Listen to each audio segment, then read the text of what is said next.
Netherland ਦੇ ਵਿੱਚ ਰਹਿਣ ਵਾਲੇ ਗੁਰਸਿੱਖ ਪਰਮਜੀਤ ਸਿੰਘ ਨੇ ਇੱਕ ਗੋਰੇ ਸਿੱਖ ਦੀ ਅਜਿਹੀ ਘਟਨਾ ਸਾਂਝੀ ਕੀਤੀ ਜਿਸ ਦੇ ਨਾਲ ਪਰਮਾਤਮਾ ਦੀਆਂ ਖੇਡਾਂ ਸਮਝਣੀਆਂ ਬਹੁਤ ਔਖੀਆਂ ਹੋ ਜਾਂਦੀਆਂ ਨੇ। ਇੱਕ ਗੋਰਾ ਸਿੱਖ ਆਪਣੀ ਸਿੱਖੀ ਛੱਡ ਰਿਹਾ ਸੀ, ਜਿਸ ਤੋਂ ਬਾਅਦ ਪਰਮਾਤਮਾ ਨੇ ਉਸ ਦੇ ਨਾਲ ਅਜਿਹਾ ਕੁਝ ਕੀਤਾ ਜਿਸ ਨੂੰ ਦੇਖ ਕੇ ਅੱਜ ਸਾਰੀ ਦੁਨੀਆ ਹੈਰਾਨ ਹੈ ਤੇ ਗੋਰੇ ਜਲਦ ਤੋਂ ਜਲਦ ਸਿੱਖੀ ਨੂੰ ਅਪਣਾਉਣ ਜਾ ਰਹੇ ਨੇ। ਜਾਣੋ ਅਜਿਹਾ ਕੀ ਹੋਇਆ ਨੀਦਰਲੈਂਡ ਦੇ ਵਿੱਚ। ਪਰਮਜੀਤ ਸਿੰਘ ਦੱਸਦੇ ਨੇ ਕਿ ਉਹਨਾਂ ਦਾ ਇੱਕ ਫਾਰਮ ਹੈ ਜਿੱਥੇ ਉਹ ਖੇਤੀ ਕਰਕੇ ਫਲ ਉਗਾਉਂਦੇ ਨੇ ਤੇ ਉਹਨਾਂ ਦਾ ਕਾਰੋਬਾਰ ਵਧੀਆ ਹੈ। ਪਿਛਲੇ 15 ਸਾਲਾਂ ਤੋਂ ਉਹ ਨੀਦਰਲੈਂਡ ਦੇ ਬਾਹਰ ਦੇ ਇਲਾਕੇ ਦੇ ਵਿੱਚ ਰਹਿ ਰਹੇ ਨੇ। ਫਾਰਮ ਦੀ ਕੁਝ ਦੂਰੀ ਦੇ ਉੱਤੇ ਇੱਕ ਜੰਗਲ ਵੀ ਹੈ, ਪਰ ਉੱਥੇ ਆਸ-ਪਾਸ ਕਾਫੀ ਆਬਾਦੀ ਵੀ ਹੈ।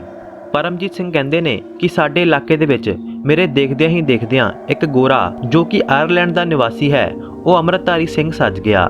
ਅਸਲ ਦੇ ਵਿੱਚ ਉਹ ਇੱਕ ਫੋਟੋਗ੍ਰਾਫਰ ਸੀ ਤੇ ਜੰਗਲ ਦੇ ਵਿੱਚ ਕਾਫੀ ਵਾਰ ਫੋਟੋ ਲੈਣ ਦੇ ਲਈ ਆਉਂਦਾ ਸੀ ਅਤੇ ਇੱਕ ਵੱਡੇ ਫੋਟੋਗ੍ਰਾਫਰ ਦਾ ਅਸਿਸਟੈਂਟ ਸੀ।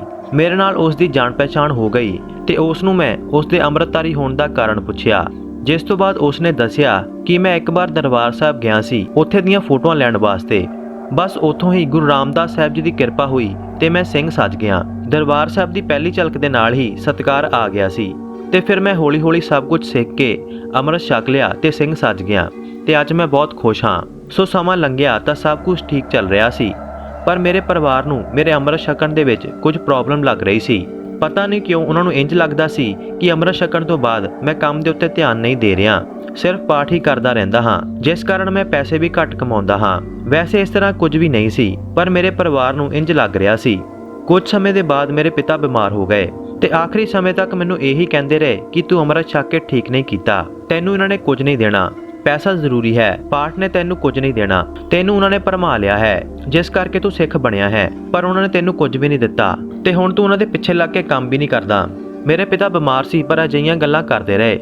ਸ਼ਾਇਦ ਉਸ ਦਿਨ ਉਹਨਾਂ ਦੀ ਗੱਲਾਂ ਨੇ ਮੇਰੇ ਉੱਤੇ ਅਸਰ ਕੀਤਾ ਤੇ ਮੈਨੂੰ ਇੰਜ ਲੱਗਣ ਲੱਗਿਆ ਕਿ ਮੈਂ ਕੋਈ ਗਲਤੀ ਕਰ ਲਈ ਹੈ, ਕਿਉਂਕਿ ਮੇਰੇ ਪਰਿਵਾਰ ਨੇ ਮੇਰੇ ਉੱਤੇ ਬਹੁਤ ਪ੍ਰੈਸ਼ਰ ਪਾਇਆ ਹੋਇਆ ਸੀ ਤੇ ਮੈਨੂੰ ਕੁਝ ਵੀ ਸਮਝ ਨਹੀਂ ਲੱਗ ਰਿਹਾ ਸੀ। ਫਿਰ ਇੱਕ ਦਿਨ ਜਦੋਂ ਮੈਂ ਸਿੱਖੀ ਛੱਡਣ ਦਾ ਫੈਸਲਾ ਕੀਤਾ ਤਾਂ ਮੇਰੇ ਇੱਕ ਦੋਸਤ ਨੇ ਮੈਨੂੰ ਕਿਹਾ ਕਿ ਤੈਨੂੰ ਸਿੱਖ ਧਰਮ ਛੱਡਣ ਤੋਂ ਪਹਿਲਾਂ ਇੱਕ ਵਾਰ ਦਰਬਾਰ ਸਾਹਿਬ ਜ਼ਰੂਰ ਜਾਣਾ ਚਾਹੀਦਾ ਹੈ, ਕਿਉਂਕਿ ਇਹ ਸਭ ਕੁਝ ਉੱਥੋਂ ਹੀ ਚੱਲਿਆ ਸੀ। ਸੋ ਮੈਂ ਦਰਬਾਰ ਸਾਹਿਬ ਆਇਆ, ਬਹੁਤ ਦੁਖੀ ਤੇ ਪਰੇਸ਼ਾਨ ਸੀ ਕਿਉਂਕਿ ਮੇਰਾ ਮਨ ਨਹੀਂ ਮੰਨ ਰਿਹਾ ਸੀ। ਮਨ ਦੇ ਵਿੱਚ ਸੀ ਕਿ ਸ਼ਾਇਦ ਕੋਈ ਜਵਾਬ ਮਿਲ ਹੀ ਜਾਵੇ। ਉਸ ਦਿਨ ਮੈਂ ਬਹੁਤ ਦੁਖੀ ਸੀ ਤੇ ਮੈਂ ਮੱਥਾ ਟੇਕਣ ਵਾਸਤੇ ਅੰਦਰ ਨਹੀਂ ਗਿਆ। ਰਾਤ ਦਾ ਸਮਾਂ ਸੀ, ਮੈਂ ਪਰਿਕਰਮਾ ਦੇ ਵਿੱਚ ਹੀ ਪੈ ਗਿਆ ਕਿ ਅੰਮ੍ਰਿਤ ਵੇਲੇ ਆਪ ਹੀ ਸੇਵਾਦਾਰ ਮੈਨੂੰ ਉਠਾ ਦੇਣਗੇ। ਹਾਲੇ ਆਖੀ ਲੱਗੀ ਸੀ ਕਿ ਇੱਕ ਸਿੰਘ ਨੇ ਮੈਨੂੰ ਉਠਾ ਦਿੱਤਾ। ਮੈਂ ਉੱਠ ਕੇ ਕਿਹਾ ਕਿ ਚਲੋ ਸਫਾਈ ਕਰਦੇ ਹਾਂ। ਮੈਨੂੰ ਇੰਜ ਲੱਗ ਰਿਹਾ ਸੀ ਕਿ ਸ਼ਾਇਦ ਅੰਮ੍ਰਿਤ ਵੇਲਾ ਹੋ ਚੁੱਕਿਆ ਹੈ। ਤਾਂ ਮੈਂ ਦੇਖਿਆ ਕਿ ਉਹ ਸਿੰਘ ਕਾਫੀ ਉੱਚਾ ਲੰਮਾ ਸੀ ਤੇ ਉਹ ਸਿੰਘ ਨੇ ਮੈਨੂੰ ਕਿਹਾ ਕਿ ਸੇਵਾ ਨਹੀਂ ਚੱਲ ਰਹੀ, ਤੈਨੂੰ ਗੁਰੂ ਸਾਹਿਬ ਨੇ ਬੁਲਾਇਆ ਹੈ। ਮੈਂ ਕਿਹਾ ਕਿ ਗੁਰੂ ਸਾਹਿਬ ਕੌਣ? ਤਾਂ ਜਵਾਬ ਆਇਆ ਕਿ ਗੁਰੂ ਰਾਮਦਾਸ ਸਾਹਿਬ ਜੀ ਨੇ।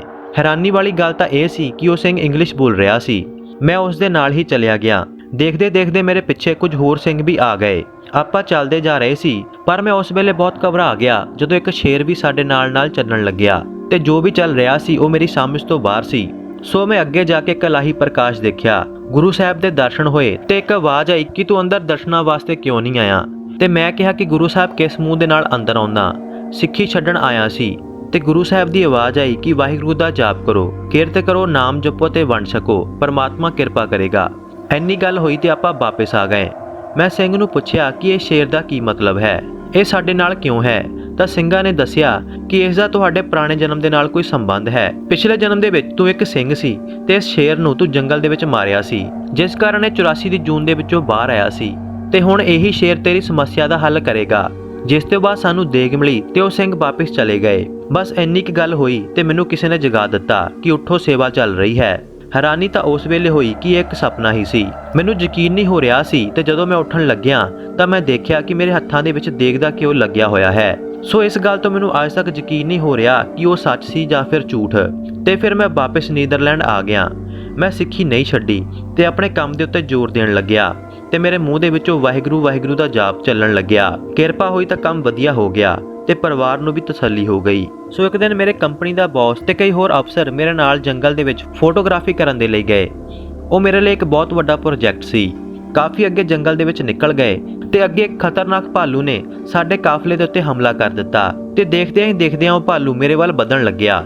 ਮੈਨੂੰ ਮੇਰੀ ਮੌਤ ਮੇਰੇ ਸਾਹਮਣੇ ਨਜ਼ਰ ਆ ਰਹੀ ਸੀ, ਪਰ ਅਚਾਨਕ ਹੀ ਇੱਕ ਸ਼ੇਰ ਸਾਹਮਣੇ ਆ ਕੇ ਖੜਾ ਹੋ ਗਿਆ ਤੇ ਦੇਖਦਿਆਂ ਹੀ ਦੇਖਦਿਆਂ ਉਸਨੇ ਉਸ ਭਾਲੂ ਨੂੰ ਦੂਰ ਭਜਾ ਕੇ ਜੰਗਲ ਦੇ ਵਿੱਚ ਲੈ ਗਿਆ। ਸਾਰੇ ਹੈਰਾਨ ਸੀ ਕਿ ਇਹ ਕਿਵੇਂ ਹੋਇਆ। ਇਹ ਸ਼ੇਰ ਕਿੱਥੋਂ ਆਇਆ ਤੇ ਕਿਉਂ ਆਇਆ।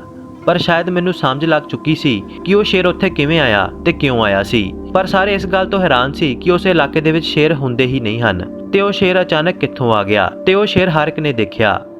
ਮੈਂ ਸਾਰੀ ਗੱਲ ਆਪਣੇ ਪਰਿਵਾਰ ਨੂੰ ਦੱਸੀ।